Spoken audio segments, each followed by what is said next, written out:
नमस्कार दोस्तों, मैं बीना किचन से बोल रही हूँ। आप सभी लोगों को हमारे चैनल में हार्दिक स्वागत है। और आज बात करते हैं कि हमें छोटी छोटी नुक्ते क्या है कि जो करें हमारे घर में बरकत होती रहे।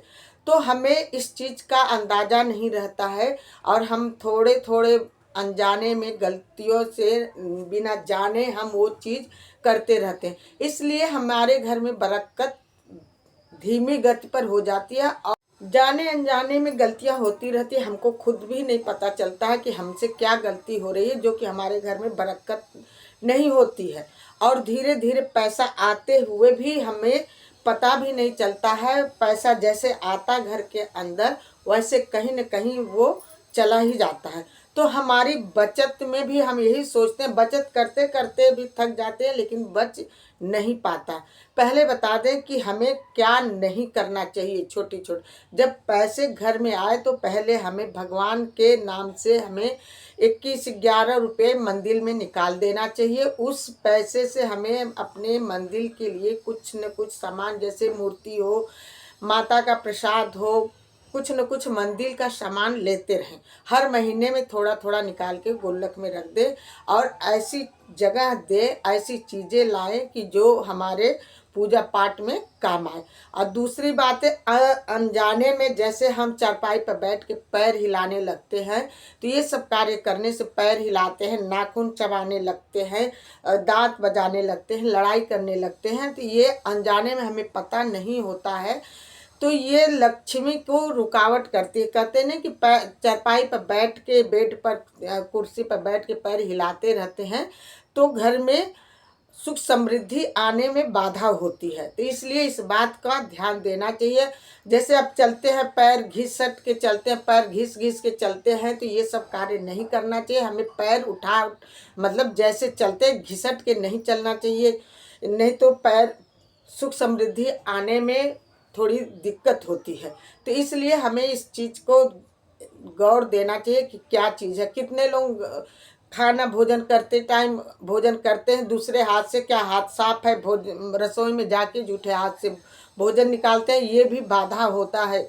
इसको अपना, जब हमें भोजन करते टाइम और रोटी लेना है या सब्जी लेनी तो हाथ धो करके ही हमें रसोई घर में से ही लेना चाहिए, ये ना कि जूठे ही ले ले तो वहाँ बरकत हमारी कम हो जाती है। तो इस सब चीज़ें, बातें ध्यान देनी। कितने बहनों की ये भी आदत होती है कि जैसे हम बनाते टाइम नमक चखना है, नमक भूल गई, डाले हैं कि नहीं डाले, कढ़ाई में से निकाल के चाट लेती हैं, उनको पता भी नहीं चलता। ये दोष लगता है, ये भी सुख समृद्धि में बाधा आती है। हमारे घर में लक्ष्मी में बाधा आती है, पैसा आते हुए भी लक्ष्मी टिकती नहीं है। जब नमक चखना ही है कि सब्जी में नमक डाला कि नहीं डाला भूल गई, तो एक कटोरी में ले करके ही तब बाहर, मतलब रसोई में से निकल कर के तब चखें, उसके बाद हाथ धो करके तब नहीं। कि कितने लोग बहनों की आदत है, कढ़ाई में से निकाला, चखा, फिर हाथ धोया भी नहीं, फिर उसी से साग सब्जी अपना चलाने लगी, तो ये रसोई जूठा कहलाती है। तो कितने बहनें हैं ये कहती हैं हमारे पति बहुत पैसा कमाते हैं लेकिन तरक्की में बाधा आती है, लेकिन उनकी अपनी छोटी छोटी गलतियां नहीं देखती हैं कि रोटी बनाते टाइम तावे पर से ही उतार उतार के ही चिमटा से ले करके रोटी, मतलब देने पहुंच गए, तावा से उतार करके प्लेट में रख करके तब रोटी देना चाहिए। ये नहीं चिमटा से उठाया और खाने के भोजन में जहाँ लोग खा रहे हैं वहाँ पहुँचाया है, प्लेट में रख के तब देना चाहिए। इसलिए धीरे धीरे हमारे बरकत होने कम हो जाते। कितनी बहनें ये हैं, एक तरफ रोटी तोड़ के खा रही हैं, रोटी बेल के और तावे पर सेक रही हैं, तो ये सब चीज़ें का भी ध्यान देना चाहिए क्योंकि ये भी बरकत में बाधा आती है। घर में बरकत के लिए तो सबसे आसान तरीका ये है कि सूर्य भगवान को जल डेली देना चाहिए, चींटी को आटा देना चाहिए, चिड़िया को पानी रख देना चाहिए पीने के लिए। जो ये सब कार्य करने से भी हमारे घर में बरकत होने लगती है।